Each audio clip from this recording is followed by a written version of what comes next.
unsweet Caroline, the Miami Dolphins fall to 1-4 after playing the Panthers. Ay bendito, the Miami Heat start their preseason in Puerto Rico. And slithering to victory, a local snake tournament of ping pong. All of this and more on the sideline.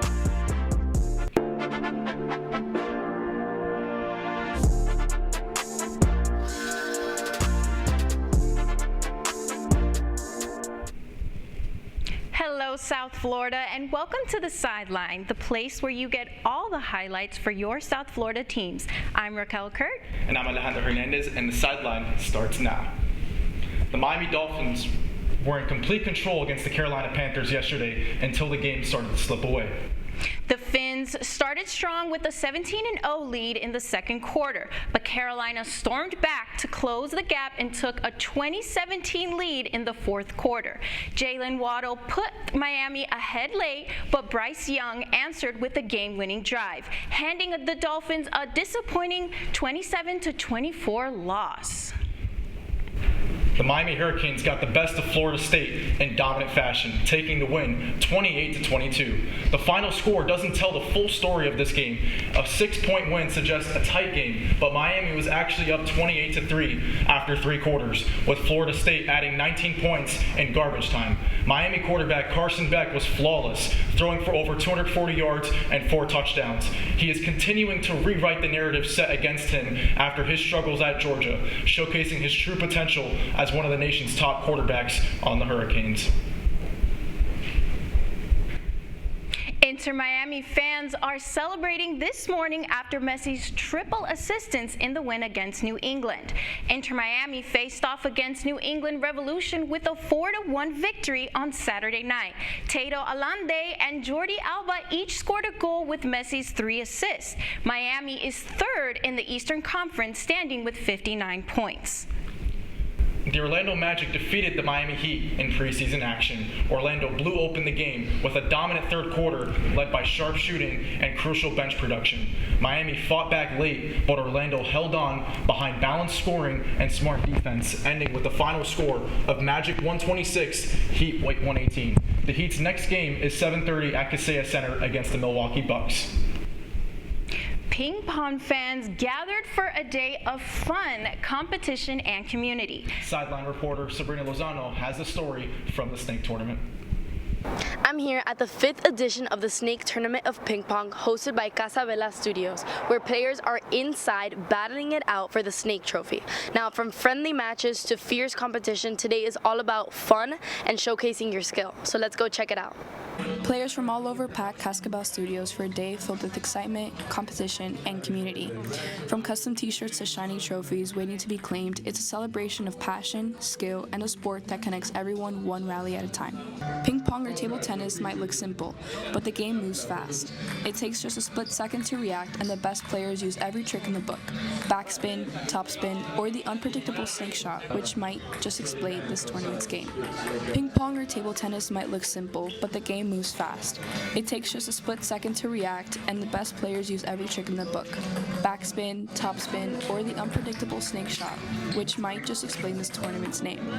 And when the moment's right, players like to use a lightning-fast finisher to end the game. Beyond the speed and skill, ping pong is about rhythm, focus, and flow. And for some, this event has become a tradition. One longtime competitor shared what keeps him coming back. This is my 5th time coming to the tournament to participate and hang out with friends. I learned a bit about ping pong by playing during school in recess, even though I played more soccer. I learned most of the rules of ping pong in my first tournament when I came. Since I'm active, I managed to hold my own a bit. For those who have never played like me, it's a great cardio workout. It's very dynamic, it helps with your reflexes, and it's pretty fun when you're playing with friends and you share those moments.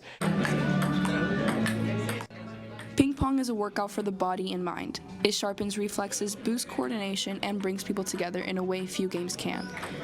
Whether you're here to win or just to rally with friends, everyone leaves with a smile and a story. We've seen some unbelievable matches and some serious talent here at the Snake Tournament of Ping Pong, all wrapped up in great vibes and some friendly competition. Reporting for Caplin News, I'm Sabrina Lozano.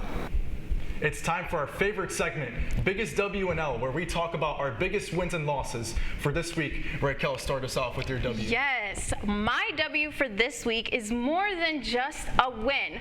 Formula One touchdown in Singapore yesterday, where McLaren clinched their second consecutive Constructors' Championship, marking the team's 10th overall title win with an impressive 650 points on the season. While Papaya fans are celebrating this milestone, the atmosphere in the team wasn't all smooth sailing. Oscar Piastri left the race with a bitter taste in his mouth after his teammate Lando Norris made some aggressive moves right from the opening lap. Instead of stepping in with team orders to cool things down, McLaren let their drivers battle it out on track. As the dust settles, the question remains, who of the Papaya boys will be able to have the first McLaren driver since 2008 to claim the World Drivers' Championship? All right, now shifting gears from the track to the octagon, Raquel, for my W, I have to go with Alex Poatan-Pereira's thrilling victory and reasserting his dominance over the UFC world. On Saturday night, UFC 320 delivered several electric performances, but none stood out more than this one. This rematch between Alex Pereira and Magomed Ankalaev carried high stakes as Pereira sought redemption after being dominated for 5 rounds and losing his belt in their first meeting. This time, he reminded everyone why he's one of the most feared men in the sport. His precision striking, composure under pressure, and signature overhand right were on full display as he finished Ankalaev with a first-round TKO to reclaim his light heavyweight belt. This win wasn't just about the result. It showcased how effortlessly Pereira rises to the occasion, solidifying his status as a generational talent. And what a talent Alex has proven to be. And now someone who hasn't been shown talent is my L for this week. I'm going to have to go with the New York Giants after their tough loss against the Saints. This game actually started with some light at the end of the tunnel as the Giants came out strong and took the lead in the first quarter. But whatever the Saints' strength must have kicked in fast, because by the second quarter, they caught up and pulled ahead by 2 points. From there, things only went downhill. The Giants fumbled the ball, and the Saints swooped in to recover it and scored a touchdown, crushing any hope of any kind of comeback and sealing their first win of the season. With Jackson Dart taking over for Russell Wilson and now leading the team at quarterback, Giants fans are hoping for a turnaround and a better record than 1-4. But hey, maybe these are just new QB growing pains, Alejandro? I wish I could agree, but the Giants' schedule upcoming is an absolute gauntlet. They play the Philadelphia Eagles 2 out of their next 3 games, so that's definitely going to be a tough stretch for the Giants. But now I'm going to stay in the NFL, as for the Miami Dolphins, they completely struggled in their loss against the Carolina Panthers as they blew a 17-0 lead. There's simply no excuse for this type of loss. From horrible run defense to questionable play calling, the Dolphins looked completely lost after a strong start. Considering the Panthers are one of the worst teams in the league and the Dolphins have the way more talented roster, this kind of performance is unacceptable. If I'm being honest, Miami had absolutely no business losing this game. But if there's one silver lining, it's that this loss could finally force some accountability. At this point, it feels like the team needs a complete reset from the front office down. If that means moving on from the head coach Mike McDaniel and the general manager Chris Greer, then so be it. Because until the Dolphins find leaders who can finish strong and deliver in big moments, they'll keep finding new ways to turn promise into disappointment. All right, we have to go to break, but stick around because here's what's next on the Sideline.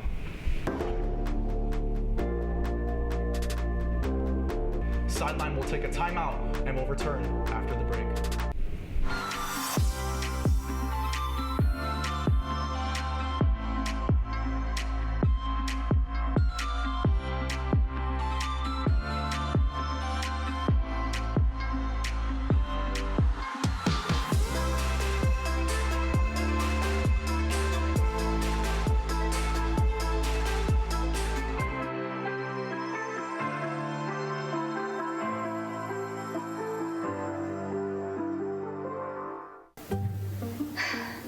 Really use a new tablet. I just don't have the money. Let me ask you something. Do you have a Pell Grant? Yes. You do know you can get a free tablet, right? Did you say free? Yeah, free. It's simple. And the application is done in the store. I could really use a tablet. Go get one. another satisfied customer. Stop by Panther in the Graham Center at FIU MMC today to speak with one of our associates to get your free tablet.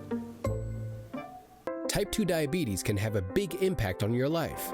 But how can it be prevented? Well, the first step is knowing if you have something called prediabetes. Take the 1-minute risk test today at doihaveprediabetes.org.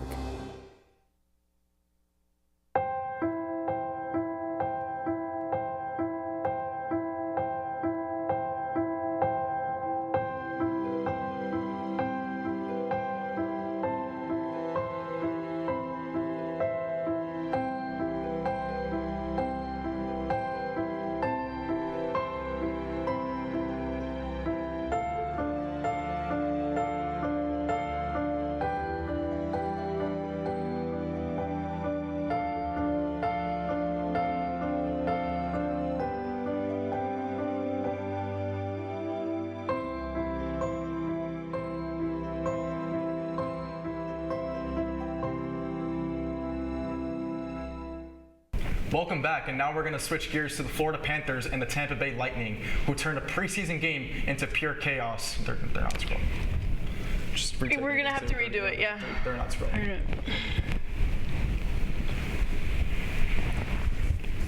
Tell them when they're going to just go. All right. Welcome back, and now switching gears to the Florida Panthers and Tampa Bay Lightning, who turned a preseason game into pure chaos this weekend. And with the Panthers chasing a three-peat, that fire could be a preview of what's coming this season. And we're bringing in sideline analyst Nicolette Espert to talk hockey today. Good morning, Nicolette. Good morning, guys. Thanks for having me. Thank you for joining us. That was some crazy rivalry game, and we saw 13 ejections, 274 penalty moves, and even a goal taken back. What did you take away from that night? I mean, like you just mentioned, it was a wild game. We haven't seen that in a very, very long time, but it was a Florida battle. It showed the Panthers' identity for sure. Aggressive, physical, and emotionally charged just as much as they are. They're not easing into the season. We know this. They're sending a message. Like I just mentioned, this was the Battle of Florida. It was a heated matchup from the start with the rivalry in the past that they've had, and with all those penalty minutes like you just mentioned. But that intensity has to be balanced. I mean, having an ejected player, one of their best defensemen, Nico Mikkola, who ended up on the ice during the brawl, it costed them a goal, and I think that this is now a wake-up call. They have that championship grit that everyone loves to talk about, but right now it's about discipline and execution, and I think that's got to be a focus point for Paul Maurice going into this first game. 100%.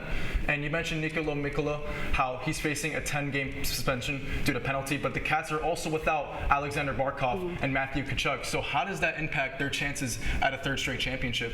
Those are huge losses going into the start of the season. I mean, we see Barkov, who's out 7 to 9 months due to his ACL tear from that first practice of the season. Tkachuk's out until December. But, you know, we've seen this in the past. This team is built for depth. Bill Zito kept the core together. He knows how to. And there's also guys like Sam Reinhart and Carter Verhaeghe who have stepped up before. They know how to win shorthanded.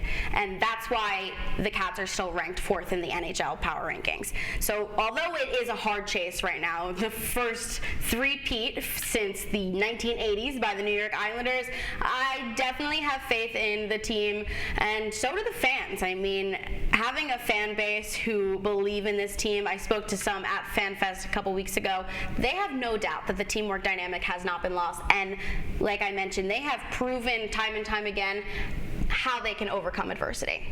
100%. And now thank you for joining us again, Nicolette. And the Panthers opened their season on Tuesday against Chicago. Thanks for having me. Of course. Thank you, Nicolette. We're going to move on now into this week's game picks. Sideline Sarah Mallorca gives us her insight on what's to come. Good morning, I'm Sara Mallorca, and it's time for this week's game picks. The Miami Dolphins are back home this Sunday to take on the Los Angeles Chargers. The Dolphins have struggled to close things out this season, dropping a close one in Carolina yesterday. The Chargers, on the other hand, started off strong with wins over the Chiefs, Raiders, and Broncos, but have since stumbled with back-to-back losses their last 2 games. Recent history favors Miami, with the Dolphins taking their most recent matchup in 2023. But with Justin Herbert leading a more balanced Chargers offense and Miami still looking for consistency, I think Los Angeles will take this win. Now let's switch over to college football. The University of Miami has a huge ACC matchup this week against Louisville. Both teams come in with a lot on the line, and this one could have a big impact on the conference standings. Louisville's offense has been explosive, but Miami's defense has really stepped up this season, creating turnovers and making things tough on opposing quarterbacks. Add in the home crowd at Hard Rock, and I think the Hurricanes have just enough balance to control the game on both sides of the ball. My pick here is Miami to edge out Louisville in a close one. And finally, let's head to Major League Soccer. Inter Miami hosts Atlanta United on Saturday night. Atlanta is a team that can definitely score, but their defense has been shaky, especially when they go on the road. Miami, meanwhile, has been looking to find their rhythm again after a tough stretch, and this feels like the perfect spot for them to bounce back. With Messi back in form, I see Miami coming out with energy. My pick is Inter Miami to score the win over Atlanta. And that's it for this week's game picks. I'm Sara Mallorca, and back to you guys in the studio. Just a reminder that if you want to keep up with updates, fun segments, and more from our crew, you can follow our Instagram. All things Sideline, follow us at sideline.caplin. That is it for today. I'm Alejandro Hernandez. And I'm Raquel Kurt. Thank you so much for joining us. We'll see you next week on The Sideline.